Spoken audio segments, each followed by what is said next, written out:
Y'all came back. I'm just so glad you came back. I might have you up here every week. That would be Not a fun. chance. I think I'd be a better preacher if you're up here beside me every week. That would be awesome. You don't have to preach. But today we're going to dive in and we're going to talk about conflict. And I want to encourage you to silence your cell phones, but also get out pen and paper or your phone to take notes. Really excited about this message. When I talk about conflict, I almost always use this verse.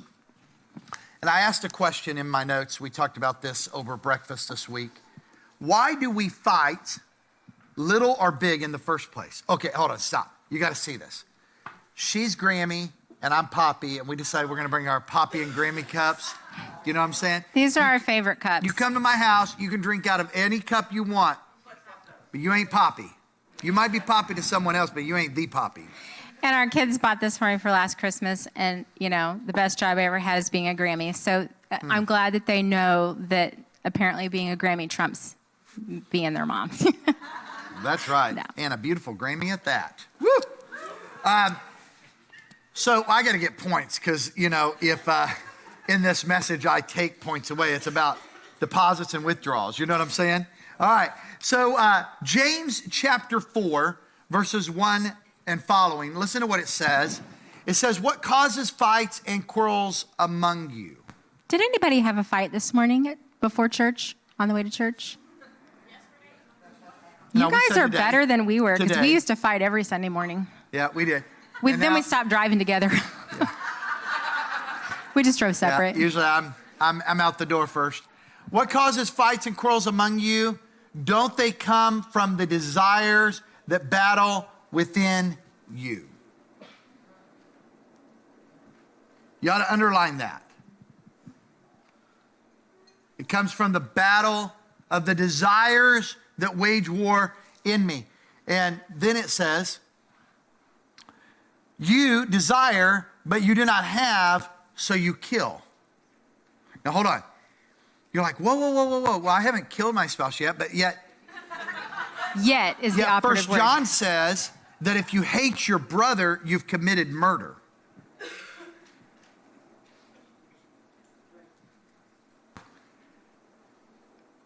Let's go to the next slide. You covet, but you do not get what you want, so you quarrel and fight. You do not have because you do not ask God. When you ask, you do not receive because you ask with wrong motives. Oh, this is a heavy verse, isn't it? Straight to the heart. Like doing heart surgery on me. You know what I'm saying? Because I'm like, oh yeah, this has been me at times.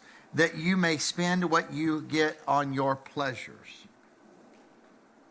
You adulterous people, don't you know that the friendship with the world means enmity against God? Or do you think Scripture says without reason that he jealously longs for the Spirit he has caused to dwell in us? But he gives us more grace. That is why Scripture says God opposes the proud, but shows favor to the humble. And today we're going to talk about conflict. We're going to talk about how do you and I deal with conflict. Specifically in marriage, but you could apply these principles to any relationship. And so when my wife and I were going through what we call ICU marriage counseling, that's not a joke. Our marriage was in the ICU and we were going to counseling regularly. Now, let me just stop. I've met people say, and they'll tell Linda and I, yeah, our marriage isn't going to make it because, we tried counseling, it didn't work. So I'm like, well, so tell me about that. And they're like, well, we went once or twice. I'm like, that ain't trying. Let me help you. The very first time, all the counselor is doing is a 2-hour session called an intake session. And all they're doing is taking notes and trying to figure out who you are and get to know you. The second session, they're trying to dive a little bit in to see if they can figure out what the problem is. So if you've only been to 2 or 3 sessions, that ain't going to count. We went several years in a row. She would go, I would go, we would go. She would go, I would go, we would go. She would go, I would go, we would go. We continued to work on it. And so in the counseling, we learned about John Gottman. He's one of the best marriage researchers in the U.S., and he just wrote a book called The 7 Principles for Making Marriage Work. In the book, John Gottman gives what he calls 4 horsemen, which we learned about in marriage counseling, and he talks about them in all of his books. The 4 horsemen, the horsemen that come clapping into your heart and into your marriage. All right? What did he call them? The 4 horsemen of the apocalypse. the 4 horsemen, the apocalypse.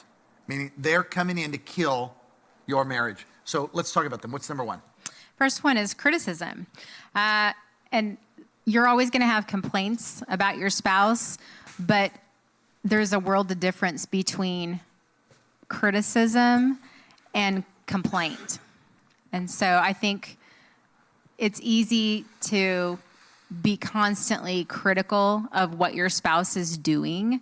But I know for us, if I'm in a basically a cycle of criticism, if I have a complaint, it's received as criticism. Mm-hmm.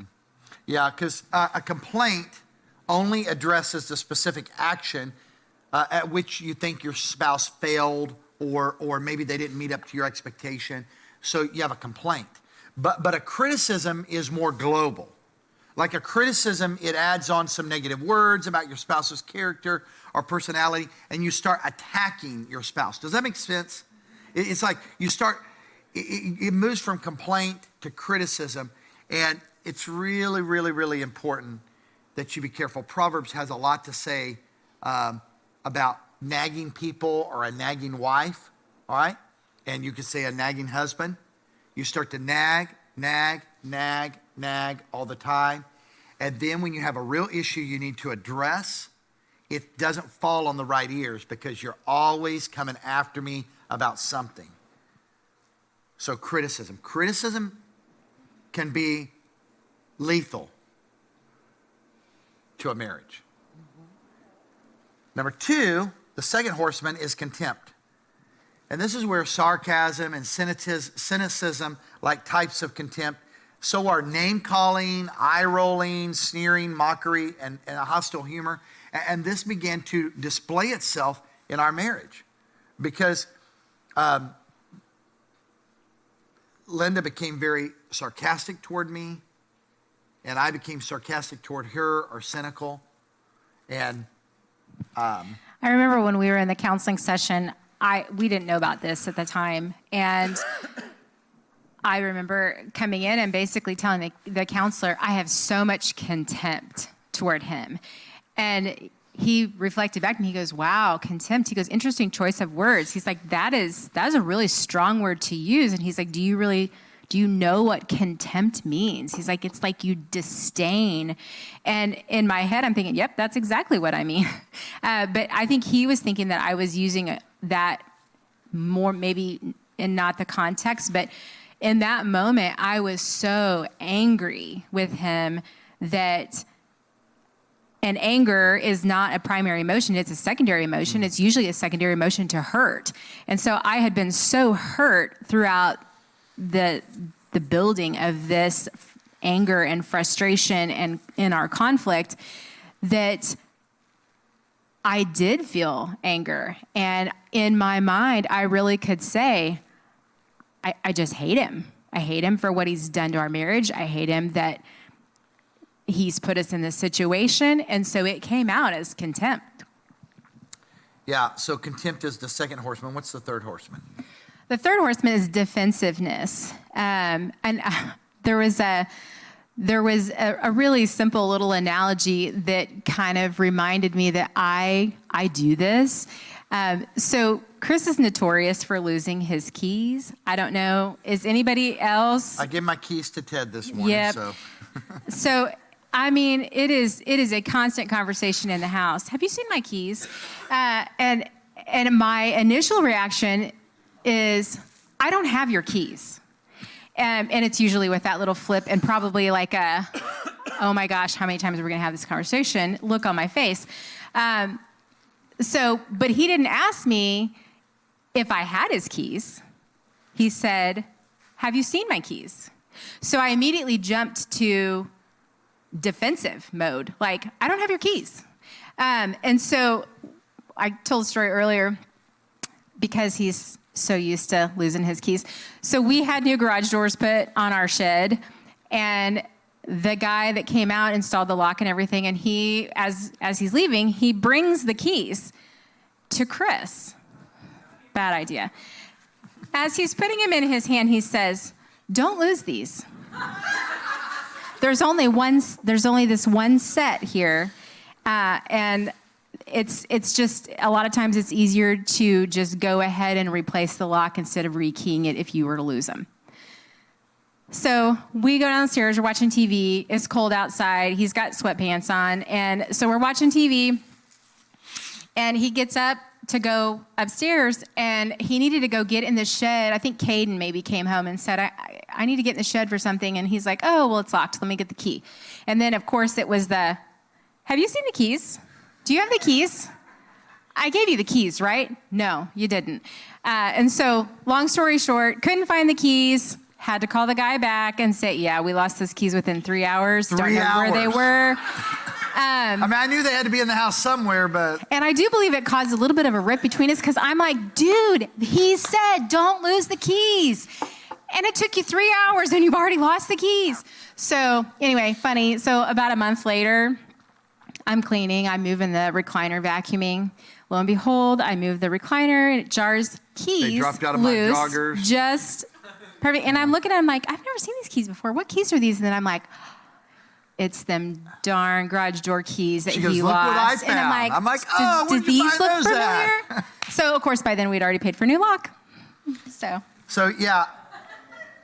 So defensiveness is a way of blaming your spouse. You can become very defensive.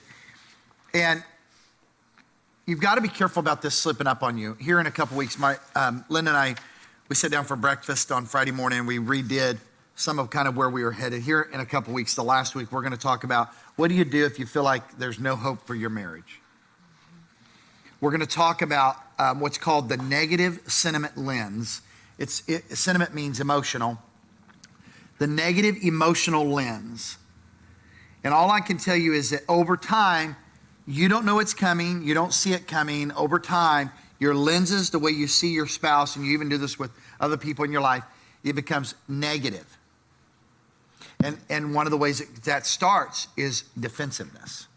And I would say too, in that with that negative sentiment, even when they do something right, you can't even say something nice about it. It's, well, you should have done that. You know, he did the dishes. That's something nice. In my head, I'm thinking, well, you should have done the dishes. You live here too. You eat off the dishes too. So it just becomes no matter what they do, they can't really do anything right. Well, and when you become defensive, what happens is you forget you're on the same team. I think so many times in relationships, we forget we're on the same team and we act like we're at war with one another. Horseman number 4 is stonewalling. You start, and I'm just telling you, the negative sentiment lens, the negative emotional lens builds, and you don't necessarily mean to stonewall them, but after a while, it starts to build, and boy, you are stonewalling them. You are cold.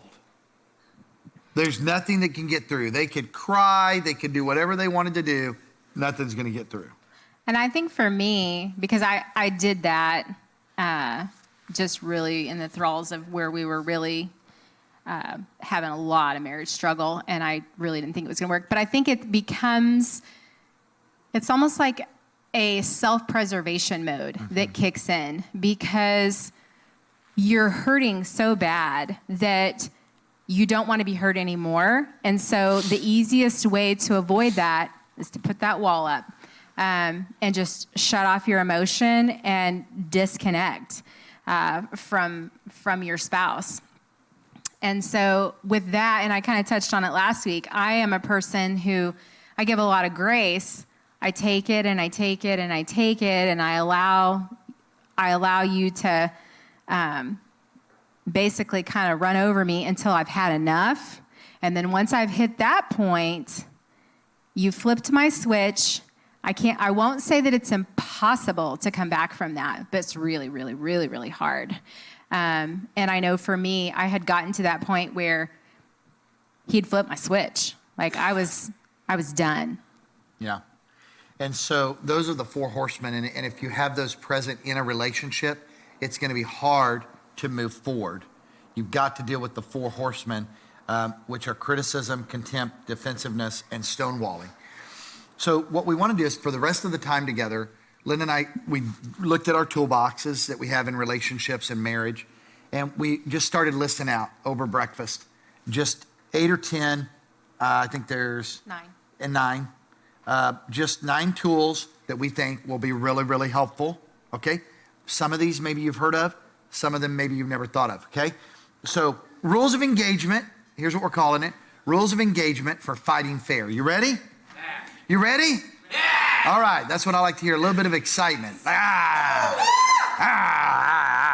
right, you ready? Number 1, gentle startups.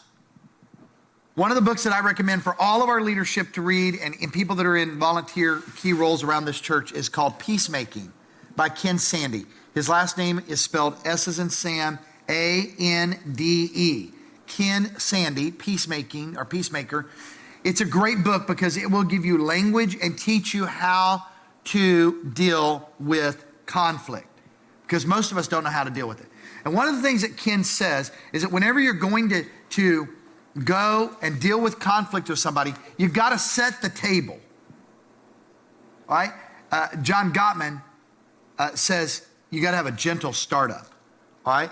And that's really key, to be gentle in how you're going to start up. I'll tell you one gentle startup that I learned from Grace Adventure. Okay? You'll hear us talking more and more about Grace Adventure in the coming weeks and months ahead. But one of the tools that I learned in Grace Adventure, and I use it every day, every week, if not every day. And if you interact with me very often, you'll hear me use this at some point in our relationship. I say, can I give you some feedback? Let's all say that. Can I give you some feedback? So, babe, what does that do for you now that I've learned that tool? When I use that tool, more of a gentle, instead of jumping and giving you feedback, if I go, can I give you some feedback? What does that do for you? It gives me a moment to mentally prepare, because I might not be in a place to receive what feedback he wants to give me. So it gives me an opportunity, if I'm not in a good place, I can say, no, not right now. Or we can say, we need to talk about this later. And then don't postpone later for inevitable. But like, can we talk about this tonight after dinner, 7:00.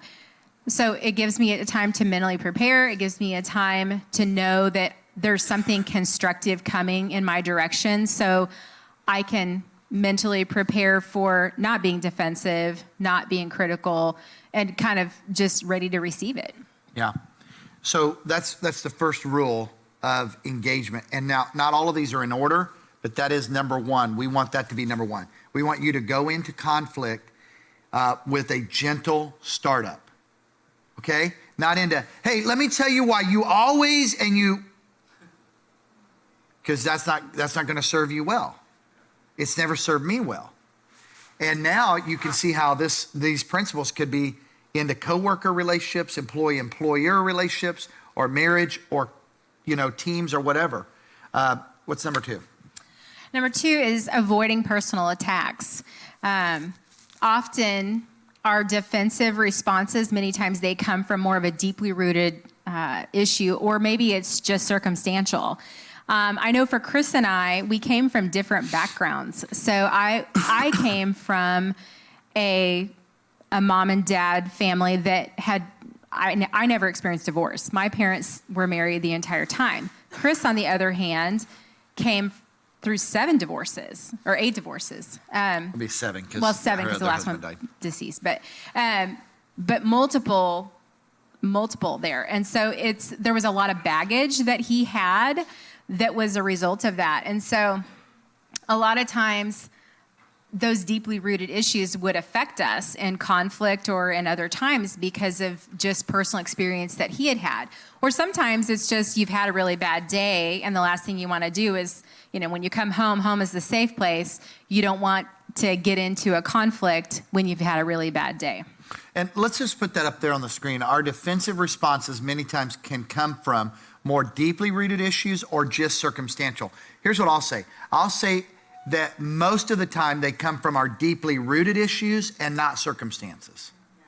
Sometimes circumstances, most of the time they come from deeply rooted issues, hurt, past hurts, undealt with pain. Listen, if you have undealt with stuff in your life, it will come up. There is no way that you can keep deeply rooted issues in your life from coming up. At some point, they will come up. It's the reason why people always say of somebody, their next door neighbor or a relative, I don't know why. I never saw him as a murderer. I never saw her as a murderer. I know they fought a lot. It's because there was a switch that was flipped and they just went off the deep ends. They didn't just go off the deep ends. They reached back into their past and grabbed onto those deeply rooted issues that were never dealt with. And so just being careful that we don't personally attack the other person. We're on the same team. But when I go defensive, okay? When I go defensive, I'm all about preserving myself. I've been going through this fire training and just reminding me of some of the stuff that I've been through in the past where when firefighters go defensive, they're not going in that house. They're just going to keep the fire at bay, but they're not going into search and rescue. They're just going to be defensive. But if they're offensive, they're going to be willing to go in that house. In a marriage, if you start getting defensive and you're on the defensive, you're not going in to save that other person. You're just like attacking. Does that make sense? Because some of you are looking at me like, I don't understand what you're saying. I'm trying to communicate here real clearly that it's very important that we not be defensive. Number 3, use I statements. Like I feel. This has been really huge for me to learn in my relational tool bag. I feel. It's a different conversation. Let me help you see this. It just seems like that you always, I don't know, just trying to make up something here because I can't, like. Tread lightly. What? Yeah, Tread lightly. I got you, babe. I got you. I got 2 more weeks of this and then, so it just seems like that you never cook the food that I like. Now, that's not true because she cooks amazing and I like everything, okay? But I could attack her. Or it just seems like you don't ever want to go on a date with me. Oh, that's a good one. You don't ever want to go on a date with me. You never this, you never that. Now watch.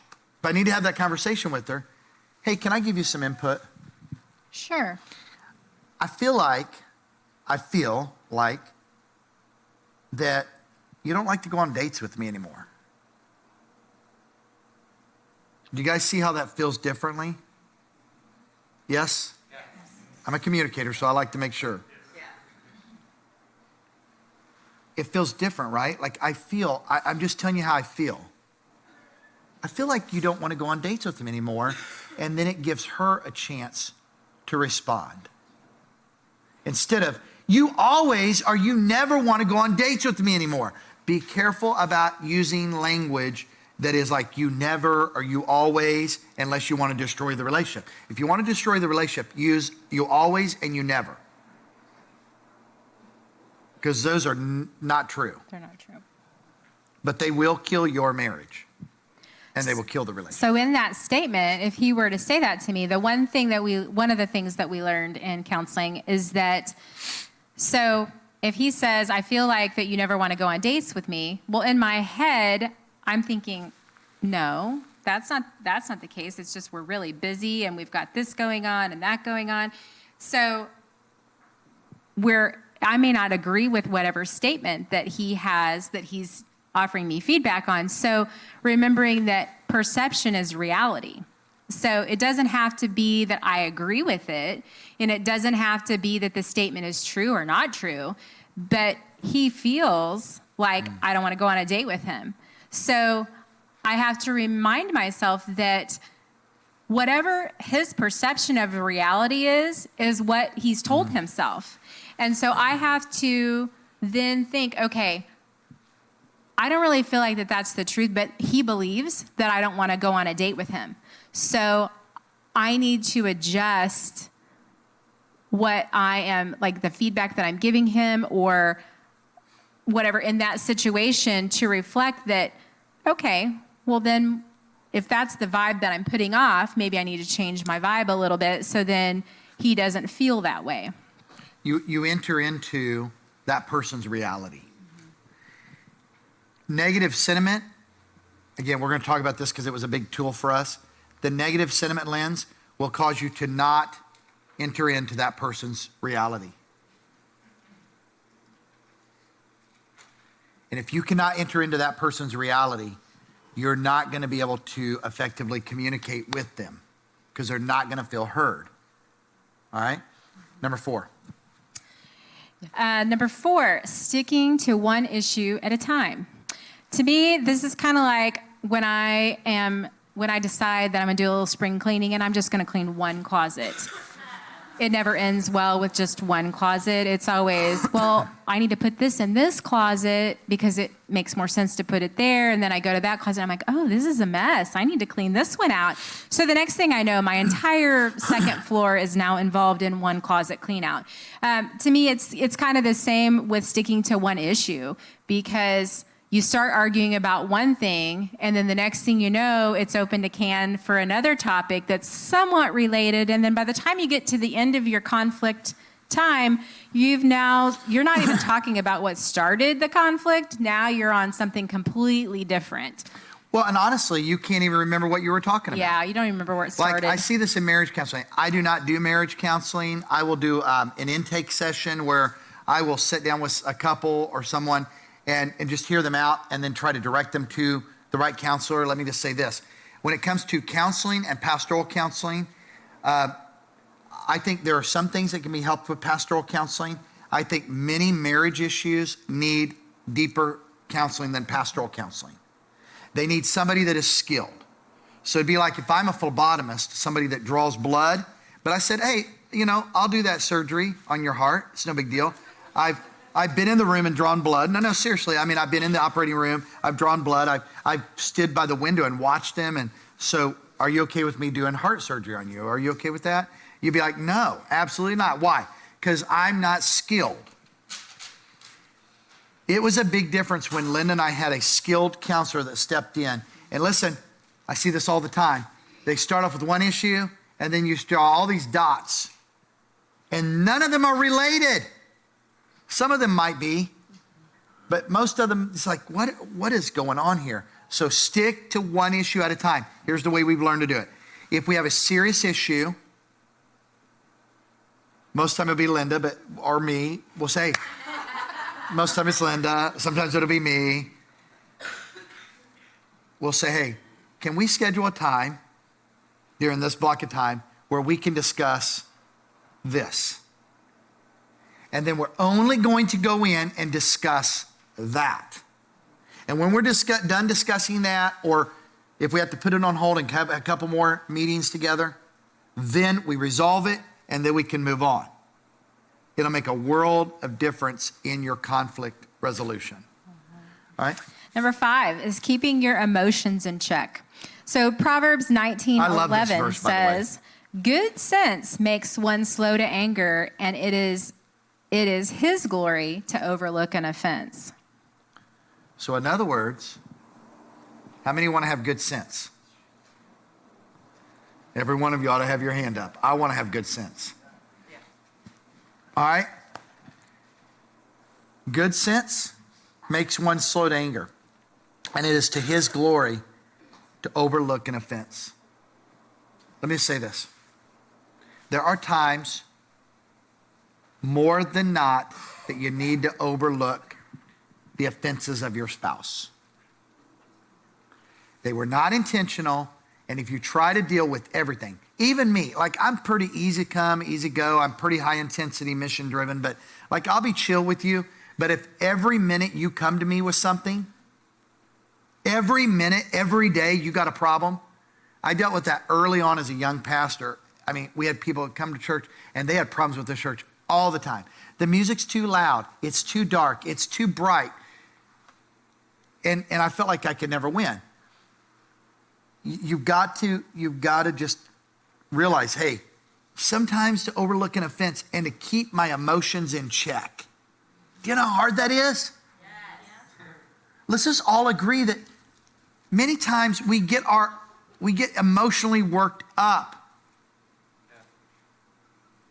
The other day, I was working with somebody and they were scatterbrained and they knew how to do the job, but there was a lot of stuff going on, and said, stop. I want you to breathe in and breathe out.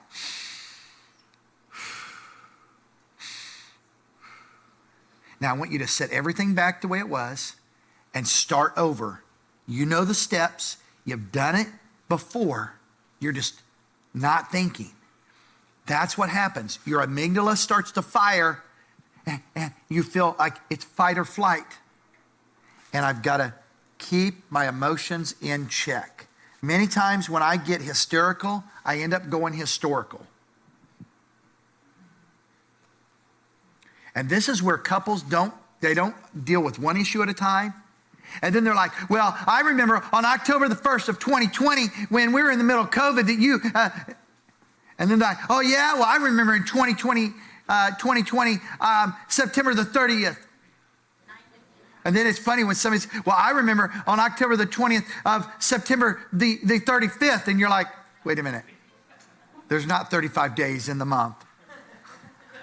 You've just got to, I'm just giving you a little humor just to lighten the mood. You ever gotten worked up emotionally?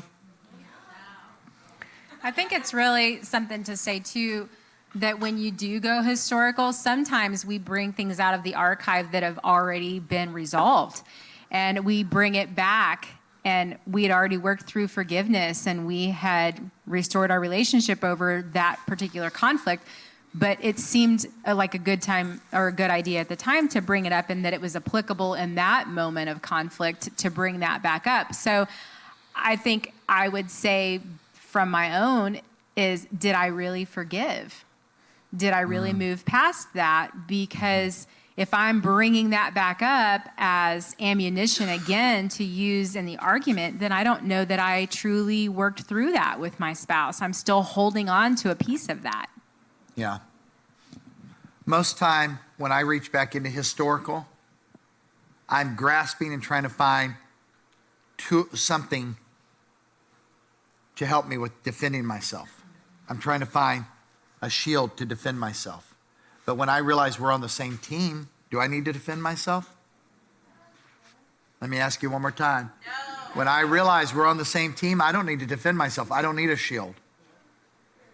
I don't have to get worked up emotionally. Number 6, believing the best about my spouse. We've got to learn. This is one thing that helps me with conflict. When you're in leadership, it doesn't matter where you're in leadership at. It doesn't matter what you're leading. First of all, if you're the lead person, you're always going to get the most criticism. Always. All right? And your staff will get criticism too. Or people come up, hey, did you know that Pastor so-and-so did this or so-and-so said this? And you know what I do? With everybody on my team, I always do this. I think in my mind, that doesn't sound like that person. Let me follow up on that. But I don't go, well, I don't just go, well, you know what? I'm glad you told me because I'm going to go let them have it. I'm going to go, you know what? I'll let them go if they really did that. No. I just go, you know what? That doesn't sound like so-and-so.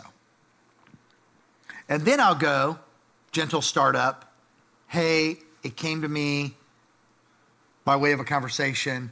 Did this happen? What happened? Oh, okay. Well, then maybe you should go get with that person because I think they've got a little animosity. Okay? Believing the best about my spouse. And I think it's important to remember that your spouse is the person that loves you the most. And so I think because we have that comfort level, it's easy to attack that person, but to remember that this person loves me the most. They're on my team. They always have my best interest at heart. And so it's easier, I feel like, or it should be easier, to receive that feedback from our spouse if we can just remember that, okay, they're for me. They're not against me. They want to help me. They love me. And so prefacing every conversation that is crucial with that mindset, I feel like has been helpful for us. Yeah, and be careful, don't hit below the belt, because everyone has vulnerable areas, and the problem is that we know confidential areas about our spouse because we live with them. We see them at their strongest, we see them at their best, and we also see them at their weakest. So don't use your confidential knowledge of your spouse's weaknesses and sensitivities to directly hurt them. Okay? Believe the best about your spouse. Okay? The other thing I want to say about this is, and we're going to put this up on the screen, combat is to win. Conflict is intimacy. We're on the same team. If you're on the same team, you're not in a battle against one another, unless you feel the need to always be right. Anybody in the circle with me that feels the need to always be right? I've had that in my life. Am I the only one? Thank you, Travis. Thank you, Doug. Yeah. Like, I'm being serious. Like, I'm not joking. Like, there are times, like, and I've had to really deal with that internally, and I've had to learn conflict is intimacy. Here's the big idea. I've said this before. I'm going to say it again. Well, you keep saying the same thing. Of course I keep saying the same thing, because you keep saying the same thing as a parent. Because the reason why is you want to get it through to your kids, and it doesn't get through on the first or second time or the third. Here it is. Conflict is an opportunity for us to grow closer together. Let's say that together. Conflict is an opportunity for us to grow closer together. In fact, the absence of conflict, I don't believe you can build trust. That's just personally. I believe it becomes difficult for you to build true trust until you come at odds with one another where there's conflict. Maybe it's not a serious conflict, but there's some conflict, and then you work it out together. Okay? Conflict is an opportunity for us to grow closer together. What's number 7? 7 is asking for feedback and clarification. So one of the tools that we learned in counseling, and there were a lot of tools that were extremely helpful, but this one I feel like is the one that we've used over and over and over again. And we've actually, we have helped other couples that are struggling. We have a young marrieds group that we host in our house, and from time to time, they'll seek us out and say, we are really struggling here. And so whatever that situation is, we will use this particular exercise to work through it, because to me, it's practical, and it really kind of helps context. But so it's an acrostic. It's called lover. So the L is for listening. So if I have a concern or a conflict that I need him to listen, or that I want him to understand or agree with me on, or where we can work through, he takes a chance to listen to me on what my concern is. And then he seeks understanding. And then he can validate that concern, like, oh, well, I can kind of see where you're coming from on that. And then empathizing. So that's where you put yourself in that person's situation, and you think, okay, so if I were in that situation, I would feel this way. And then it's repeating that. So you may not be able to come to a resolution the first time that you walk through those steps with what your responses are. But then, so if you continue to repeat that process, you do eventually get to a point where you have understanding and you have empathy from your spouse, or even, I mean, this would work well in any situation with another person in conflict. But I feel like that is probably one of the most effective tools that we used.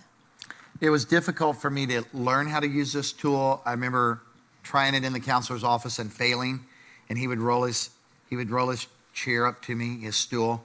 He had this rolling stool, and he'd roll up and put his hand on my knee, and he'd go, "You're not listening. you're not hearing what she's saying. And I had to admit, I have a hard time listening. So we tried it again, and we went through it, and emotions were high because it wasn't just about a little issue, it was about a big issue, about how I had hurt her over the years of being a workaholic. And so she was trying to get me to listen, and I wasn't listening. And so when I used this and I listened, and then I read reflective listening, so here's what I hear you saying, and then she'd say yes. And then that brought understanding. And then I would validate and empathize, and I'd go, so I can't even imagine what it's like to be married to a husband that would treat you like that, that would give you all of the responsibility and everything. And yeah, I'm making the money, but not help you with anything else. I don't know if I'd want to be married to them either. Does that kind of sting? It did for me. To sting for me to say that. And then there were times where I wasn't getting it. And she's like, no, that's not it. So we'd have to go through it. And then we would repeat it. And the counselor would teach us, it's like taking a canvas. And it's like having a canvas and your spouse unfolds just a portion of the canvas and goes, this is my heart. And I listen. I understand. I validate. I empathize. And then repeat. And there's times where she would open up more of her heart. And then more of her heart. Does that make sense? Yeah. This is a powerful tool. And I would encourage you to practice it. And the other spouse, be careful about saying that don't give them the easy out. In other words, if they're not really hearing you, don't say, yeah, you understand. I do remember feeling it was like a pivotal moment, because these conversations that we had been having, the cycle fight, it's the same thing over and over and over that we're fighting about. And I would say something, and he would oftentimes respond back with, you keep saying that. And in my head, I'm like, yep, because you're not hearing me.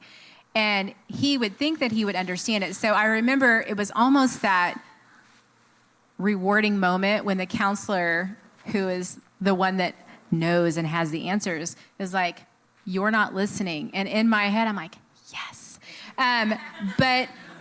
But beyond that, I moved quickly past that feeling, because that was like a small victory feeling. But then after that, once he did get it, it became this emotional thing for me, because I was like, he heard me. He heard me for the first time, even though we've probably had this same conversation at least 100 times, no joke. He heard me. Probably more than 100 times. Truly. But there's something that, there's this amazing feeling when you know that you truly have communicated effectively and your concerns are heard and they are validated, and you're in that moment where you're like, finally. And then you can, and it's not until that point that you're really effectively able to move past that conflict, to move to restoring the relationship. Yeah, this tool was very, very, very, very pivotal to beginning to restore, begin to, over time, over several years, get rid of the negative sentiment lens. And we'll bring this tool back up again because I think it's important. I think the average person does not know how to listen. Okay? It's not to one segment of the population, I think. We are so used to thinking, especially in the social media age where, everybody's always doing multiple things and looking at their phones and trying to listen and, driving and everything else. The other day, this dude was going like, I'm not kidding you, on 49, coming from Peculiar, it's 70 miles an hour. And this dude was going like 60. He's a young dude. He's in the left-hand lane, and I slowed down like I didn't know if he was having a seizure. I didn't know, like he needs help. And no, he's just like, and everybody was passing him.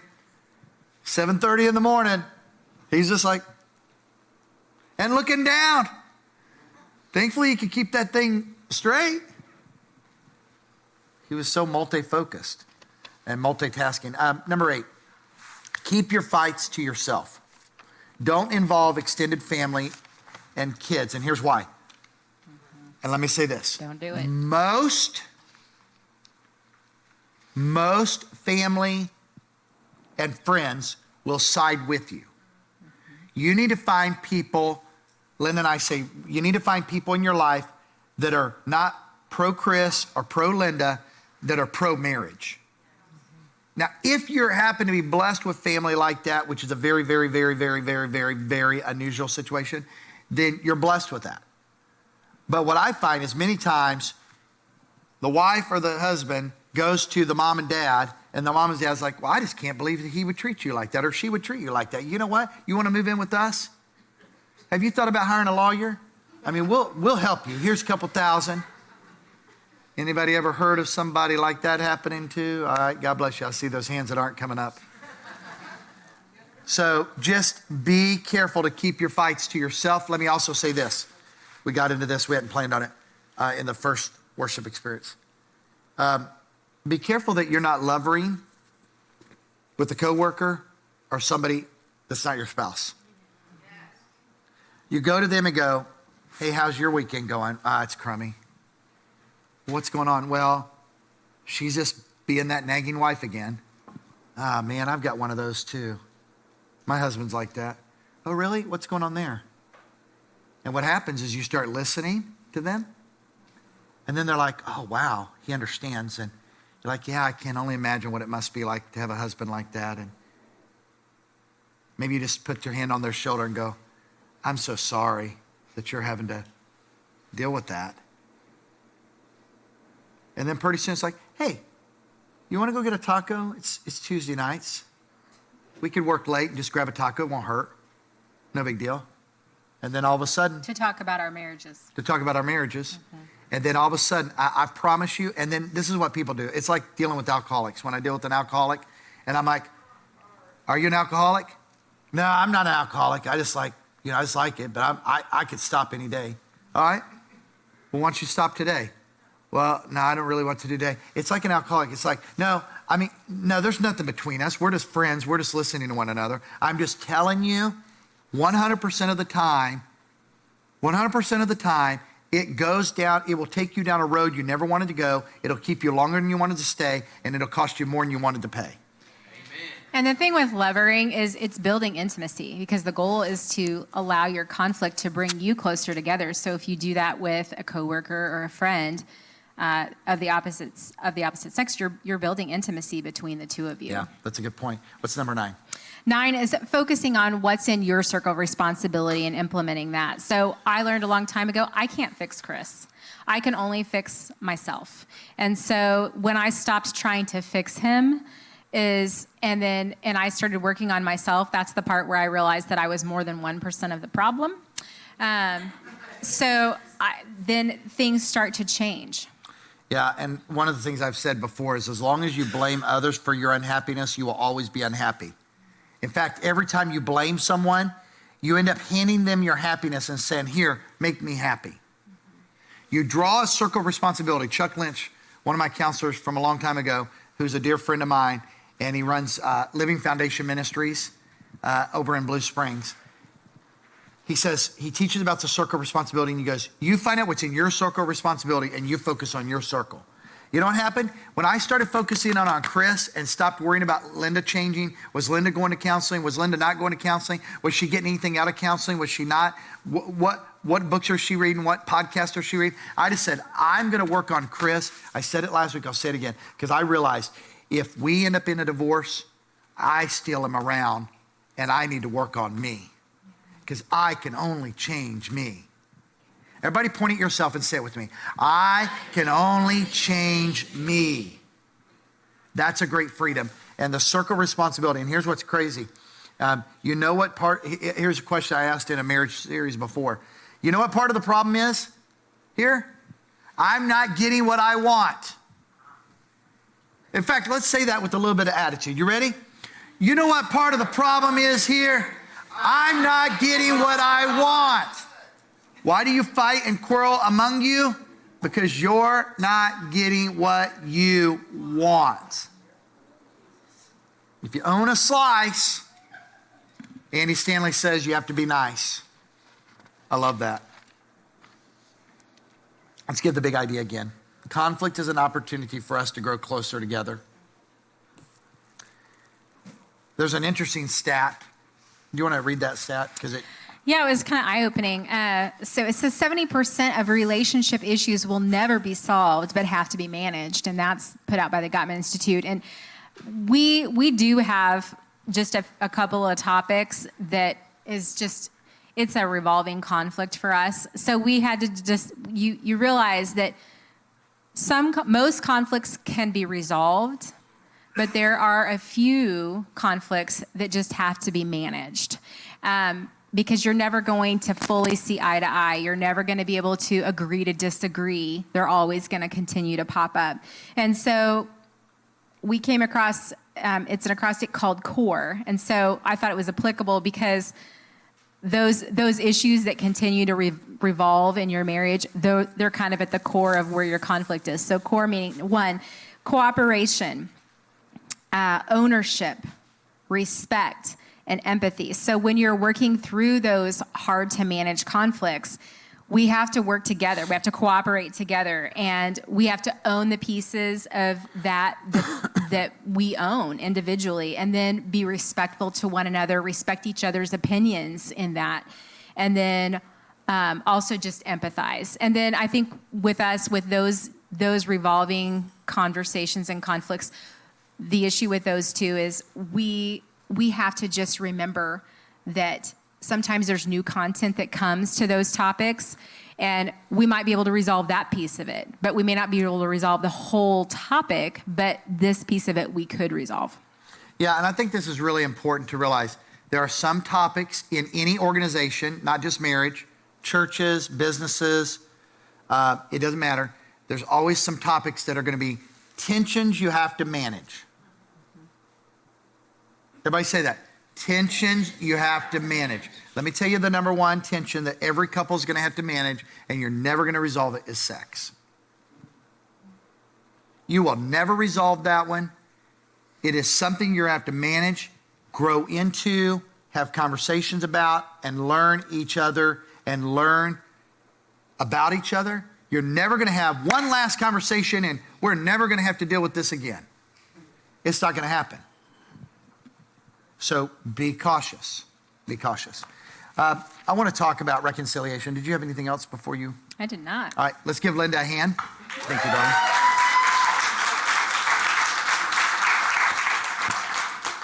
darling. 2 Corinthians chapter 5, verse 18 says, all of this is from God, who through Christ reconciled us to himself and gave us the ministry of reconciliation. Reconciliation is an accounting term, to reconcile.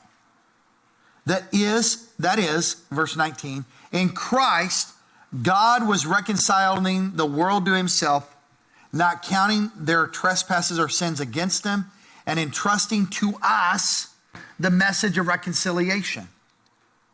Therefore, we are ambassadors of Christ, God making his appeal through who? Us. We implore you on behalf of Christ to be reconciled to God. For our sake, he made him to be sin who knew no sin, so that in him we might become the righteousness of God. Here's the deal. That Christ died for you. To reconcile me to himself. To reconcile me to himself, and then I can reconcile through the help of God, through me, other people in my life. If you've never received the forgiveness of Jesus, if you've never been reconciled to the Father, it's going to be very difficult to be reconciled truly in your relationships. You can't give what you haven't received. If you haven't received his forgiveness, it's hard to give it. Because marriage truly becomes this unconditional thing. If you have a conditional love in your marriage, you might as well call it quits. I'm just telling you, I'm being honest. Or you're going to be frustrated the rest of your life. But God calls us to be ambassadors of His.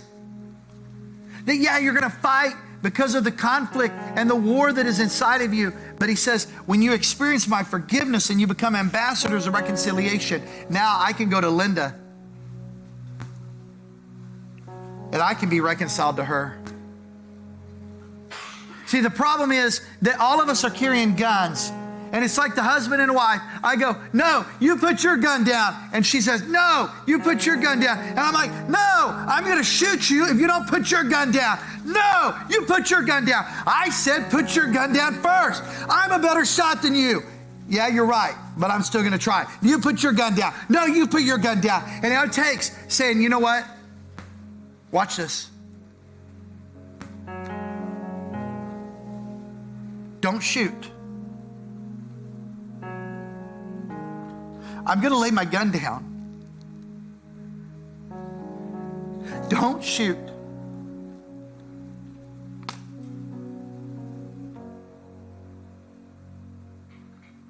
I want to work this out.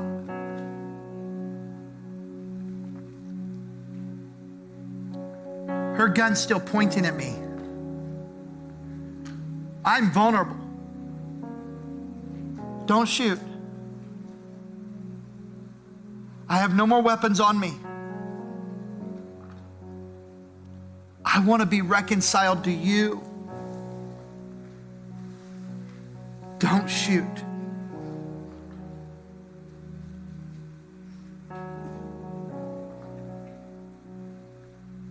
When a spouse will say, don't shoot. I'm putting down all of my weapons. I have nothing in my arsenal. But I want to be reconciled. When two people are willing to work it out and come to the end of themselves. The last part of James, that part, it said, God opposes the proud and gives grace to the humble. You know why God has been gracious to Chris and Linda Pinion? Because we've had to humble ourselves. Do you know how, I wouldn't call it humiliating, but that is one of the root words of humble. To come before the church that I started, the church that I lead, I'm the pastor, I'm the guy that quote unquote should have it all put together, which I think is a bunch of hogwash and baloney, and it's a lie from the devil. And it's why a lot of pastors live like they've got it all together and they'll never share their stuff. But do you know how freeing it is to just be humble and to say, hey, we still don't even have it figured out. I'm still going to counseling. But when I reconcile to God and then reconcile to my wife, and the only way I'm going to reconcile is put my gun down and say, don't shoot. I surrender. And the only way you'll ever be able to do that is if you receive reconciliation from the Father. The cross. That's why we have a cross on our stage, to remind you that everything that we do at this church is because of Jesus. It is because of what He put in this word, that He died on the cross, that they nailed Him, they laid Him to the cross, and they took railroad spikes and they drove it through His hands and His knee and His feet. He had to carry His cross. And then they put it in the hole and it jerked every bone in His body out of place. And He could have got off that cross at any time. He could have just thought, no, I'm done with this. All of these people are dead. And no, He goes, I am going to the cross. I'm going to suffer and I'm going to die. All of the sins of the world have been put on Him because He wanted to reconcile us. And if we will surrender to Him, it'll make it easier for us to surrender to our spouse. The problem is, there's a lot of people in the church that have never truly surrendered to Jesus. They go to church and they know all the right answers, but they've never truly surrendered to Jesus. They got one foot in, one foot out, one foot in and one foot out. They're part Christian. I don't even know how you do that. Like, they have the knowledge, but they haven't applied his blood,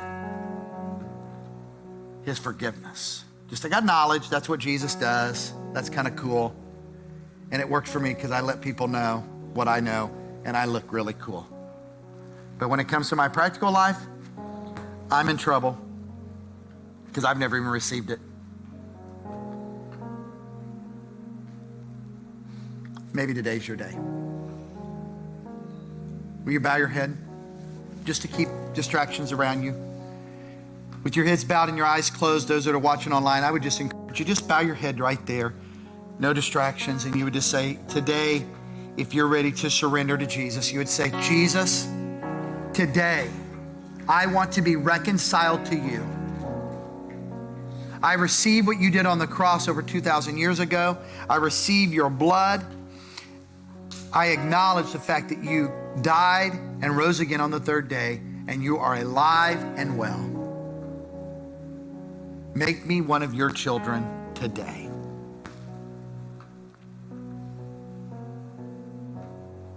With your heads bowed and your eyes closed, no one looking around. If you just prayed that prayer, I want you to slip up your hand. Just raise up your hand. Just raise it up. God bless you and you and you and you. Okay. And you. You can put your hands down. No one looking around. If you just raised your hand, here's what I want you to do. And there were several all over the auditorium. I want you to, if you just raised your hand, I want you to look right up here at me. I want to say something to all of you. Welcome to the family of God. 2 Corinthians chapter 5, verse 17 says, if anyone is in Christ, he's a new creation. The old is gone, the new has come. Christ will come into your life if you'll let him. You'll surrender to him. And if that's what you did today, I want you to just nod your head and say, yeah, that's what I did. Is that what you did? Is that what you did?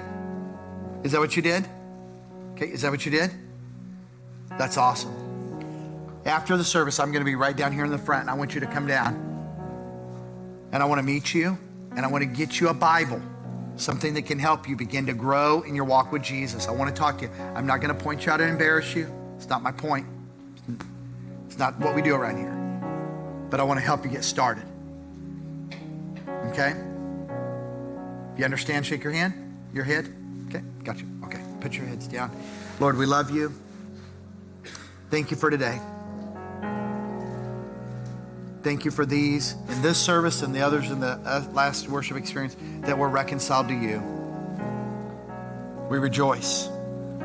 In Jesus' name I pray. And everyone said, amen. Let's give Jesus a hand for changed lives. Here's the deal. We will have a core members meeting in here 10 minutes after the service is ended. It'll be a short meeting. So if you're a core member, stick around. If you raised your hand, please meet me over here to my left, your right. Have a great Sunday.